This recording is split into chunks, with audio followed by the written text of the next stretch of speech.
আকাশের চাঁদকে ভেবে ভুলে যায় ধর্মের কথা। ধর্ম জানে কে? ধর্ম জানে অন্য কেউ নেই, এই অসুর সম্রাট রক্তবী।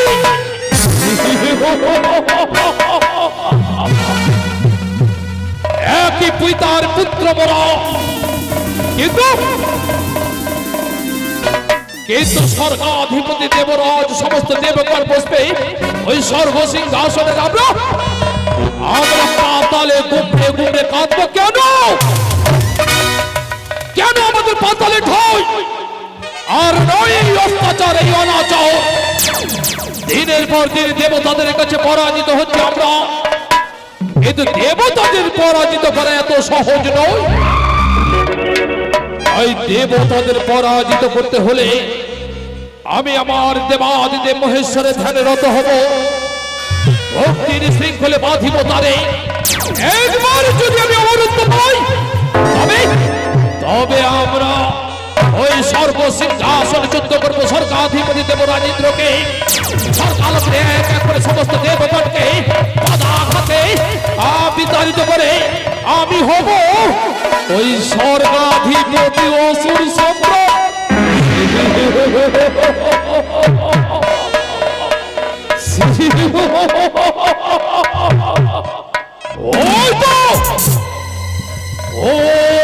ওই তো নির্জন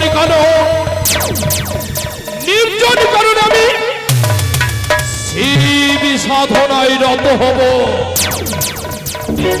একবার যদি আমার সাধনা তপস্যা সফল হয়, একবার যদি আমি একাগ্র চিত্তে মনে প্রাণ দিয়ে আমি মহাদেবকে তুষ্ট করতে পারি, তবে তবে আমি হব দিগ্বিজয় বীর, আমি হব অপরাজেয়, আমি হব অসুর সম্রাট।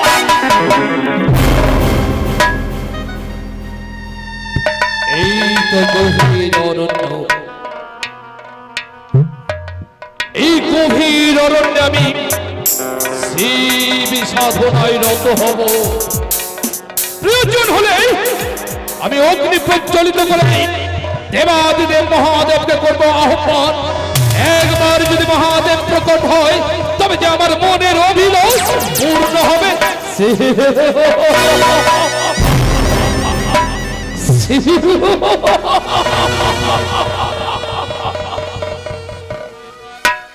এই নির্জনে কারণে আমি শিব সাধনায় রত হলাম। ও মহাদেব মহাত্মানন্দ মহাযোগী মহেশ্বর, ও নমঃ শিবায়, ও নমঃ শান্তায়, নমো সত্যায় নমঃ সত্যায় নমঃ। ও মহাদেব মহাত্মানন্দ মহাযোগী মহেশ্বর, ও নমঃ শিবায়, ও নমঃ শান্তায়, নমো সত্যায় নমঃ সত্যায় নমো নমঃ।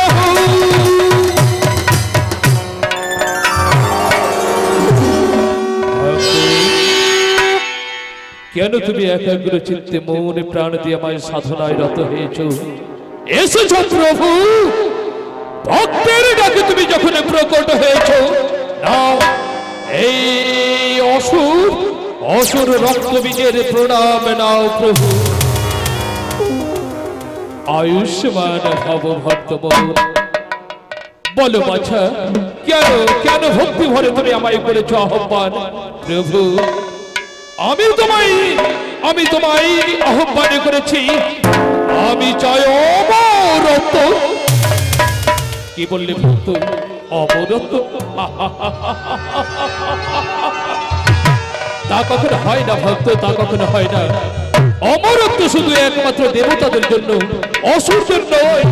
তবে তবে কি আমি অমরত্ব পাবো না?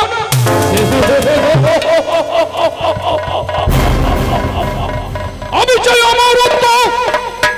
ভক্ত সত্যই তুমি যদি অন্য বর প্রার্থনা করো আমি তোমায় দেব, নাহি অন্য বরের প্রিয়জন আমি চাই অমরত্ব।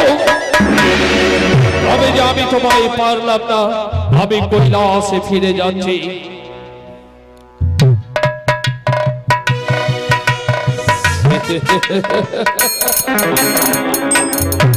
তবে কি সাধনা, তবে কি আমার তপস্যা ব্যর্থ হয়ে যাবে, তবে কি আমি অমরত্ব লাভ করতে পারবো না, তবে কি আমি দেবাদিদেব মহেশ্বরকে আমি তুষ্ট করতে পারবো না? কেন পারবো না? শুনেছি নাকি দেবাদিদেব মহেশ্বর আশুতোষ তিনি নাকি অল্পেই সন্তুষ্ট হলে বর প্রার্থনা করে। তবে কেন তবে কি আমার সাধনা ব্যর্থ হয়ে যাবে, তবে কি এই অসুর সম্রাটে ব্যর্থ হয়ে যাবে তপস্যা? না, হলে আমি কঠোর সাধনায় রত হব। আমি কঠোর সাধনায় রত হয়ে আমি মহাদেবকে তুষ্ট করবো আমার ভক্তির শৃঙ্খলে বাঁধিব তারে। দেখা দাও মহাদেব, দেখা দাও তোমার পরম ভক্ত অসুর সম্রাট রক্তবীজ তোমায় করে আহ্বান। দেখা দাও প্রভু। ও মহাদেব মহাত্মার মহাযোগী মহেশ্বর, ও নমঃ শিবায়, ও নমঃ সত্যায়, ও তস্मै নমঃ, ও নমঃ শিবায়, ও নমঃ সত্যায়, তস্मै নমঃ। দেখা দাও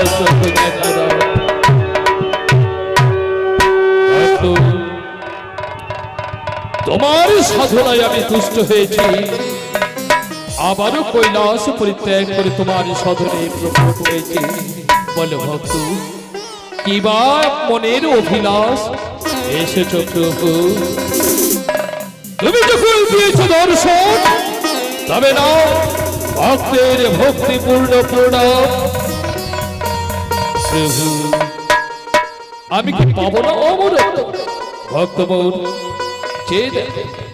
ভিক্ষা পত্র করে আছে তরুণ দুয়ারে দাঁড়ায়, সর্বঙ্গে বিভূতি আমার, জটাজুট বিমণ্ডিত হারে মালা গলে, কপালে জ্বলিছে মোর অর্থ চন্দ্রাকারে। ত্রিলোক পতিত মহান ভিখারীর কাছে আজ তুমি সেজেছ প্রার্থী, তোমার প্রার্থনা আমি করিব পূর্ণ। বলো ভক্ত, কি চাও তুমি? আমি দিতেই যদি হয় প্রভু, তাও তুমি আমায় অমরত্ব। তা কখনো হয় না ভক্ত। অমরত্ব বার বুঝিয়ে বলি, অমরত্ব একমাত্র দেবতাদের জন্য। দেবতারাই একমাত্র অমরত্ব পেতে পারে, কিন্তু অসুররা নয়। তবে কি আমি অমরত্ব পাবো না? তবে সত্যই যখন আমি অমরত্ব পাবো না প্রভু, আমায় এমন বর দাও যে আমার দেহের এক বিন্দু রক্ত যদি ভূমিতে পতিত হয়, তবে আমার ওই এক বিন্দু রক্ত থেকে আমার মতো লক্ষ লক্ষ অসুর জন্ম নেই।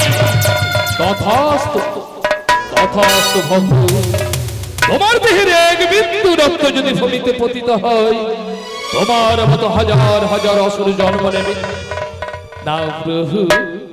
বিশ্বাস অবিশ্বাসের পাহাড় ডেঙ্গে এই অসুর সম্রাট রক্তবীজের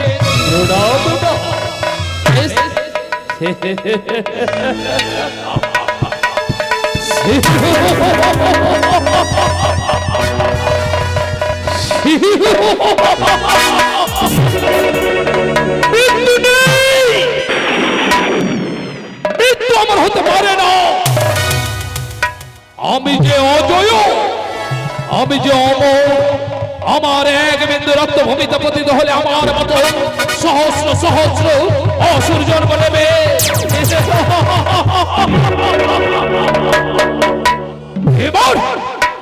এবার সমস্ত অসুর সৈন্যকে সঙ্গে নিয়ে ছুটে যাব স্বর্গে। স্বর্গ মর্ত পাতাল ত্রিভুবন হবে অমর। আমি যে অসুর সম্রাট রক্তবীজ, আক্রমণ!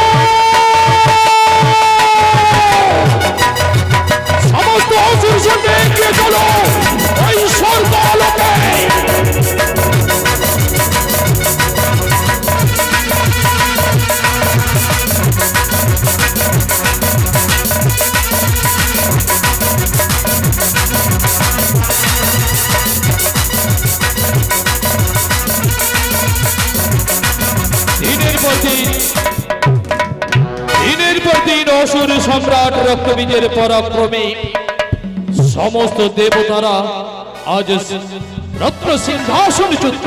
সবাই সবাই ভয়ে কম্পিত। তাই সমস্ত দেবগণ মিলে স্তুতি শুরু করল আদ্যাশক্তি মহামায়া।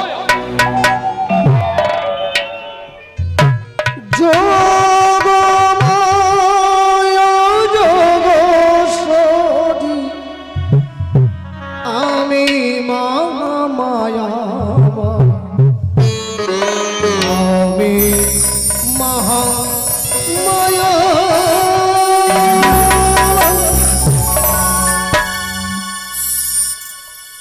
যোগমায়া যোগসাধী যোগে যোগে মহামায়া, আমি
শক্তি দেবী দুর্গা দুর্গত নাশিনীকে সমস্ত দেবতারা রণসজ্জে সজ্জিত করল। দেবী দুর্গাকে সমস্ত দেবগণ অস্ত্র দিয়ে সুসাজে সজ্জিত করল। এবার দেবী দুর্গা নিধনের দ্বারে ছুটে গেল ওই সমর প্রান্তরে। আক্রমণ! সমস্ত অসুর সৈন্য সবাই এগিয়ে চলো।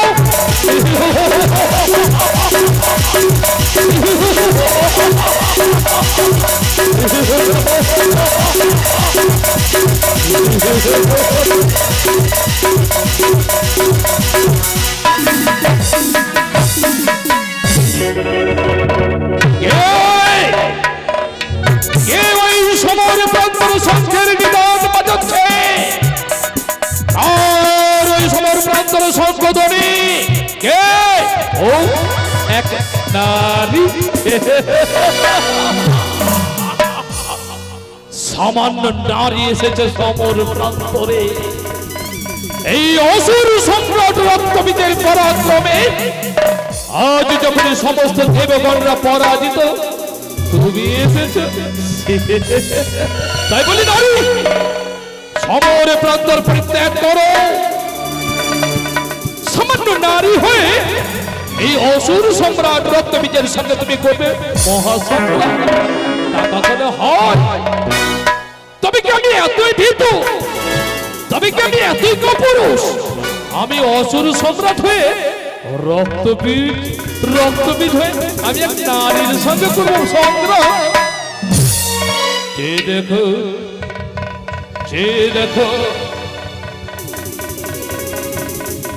যে দেখো নারী, আমি অসুর সম্রাট। নারী মানে ভোগের বস্তু। তুমি কাছে এসো, প্রয়োজন হলে তোমাকে দেব আমি আমার বামেশ্বরীর স্বীকৃতি।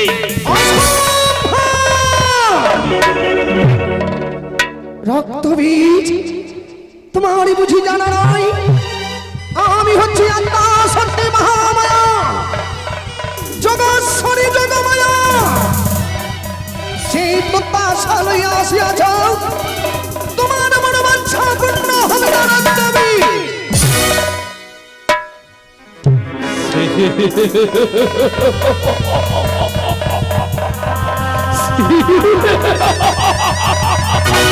তুমি যখনই করবে রোগ এসো নারী, এই অসুর সম্রাট রক্তবীজের সঙ্গে শুরু হোক তোমাদের আমাদের মহাসংগ্রাম। অবশ্যই আমার হস্তে তোমার মৃত্যু, কেউ তোমায় রক্ষা করতে পারবে না রক্তবীজ। তবে তৈরি হয়ে যাও, আমার সঙ্গে আমি বললাম সংগ্রাম। দেখো নারী, যে যখন ত্রিভুবনে আমার মৃত্যু নেই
সেজে কালকে শান্ত করতে হবে আমার।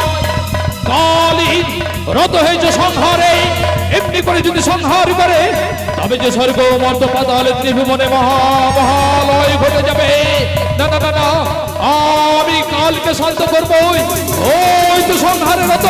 না না না না, আমি তো শয়ন করবো, রক্ষা করবো আমি ত্রিভুবন।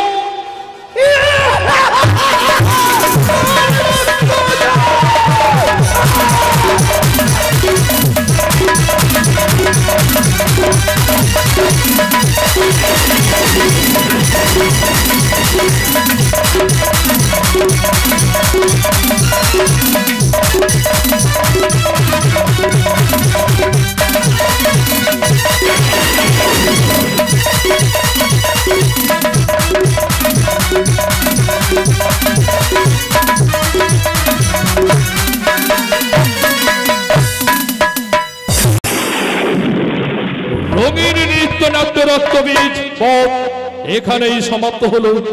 এবার দেখুন আরতি বন্দনা।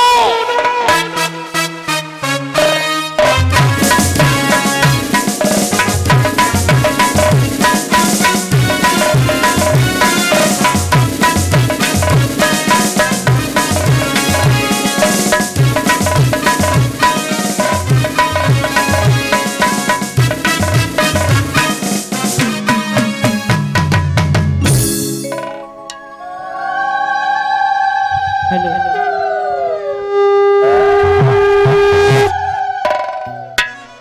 रितेश हेलो हेलो हेलो আমার নয়ন জলে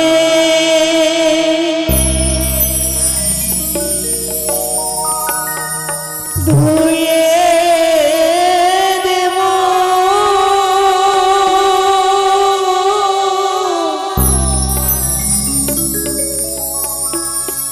আমার নয়ন জলে ধুয়ে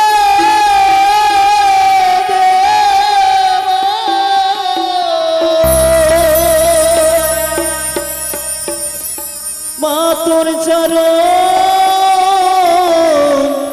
দুখানি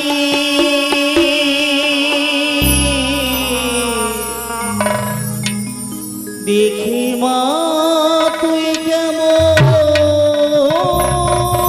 করে হবি পাশানি ও মা দেখি মা তুই কেমন করে হবি পাশানি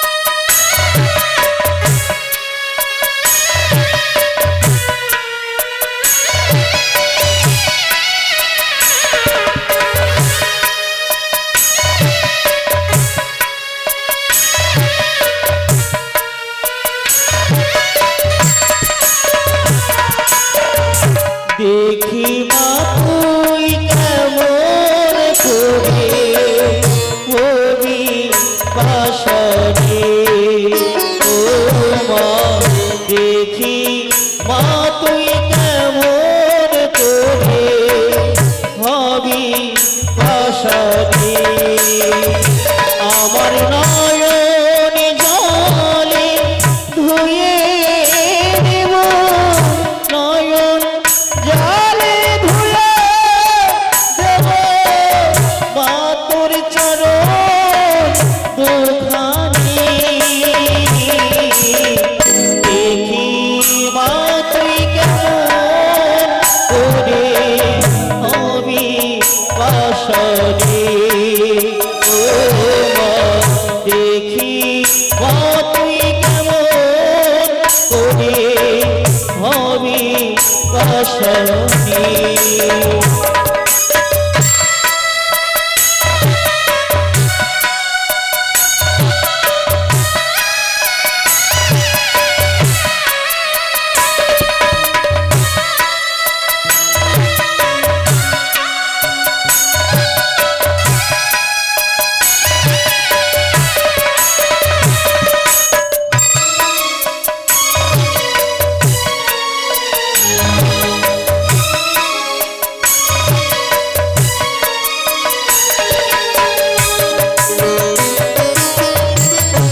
থাকিস যদি মুখ লুকায়ে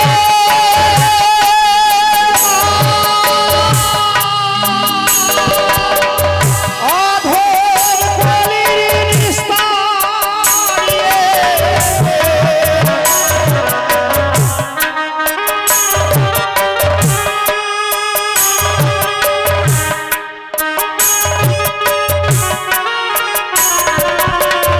থাকিস যদি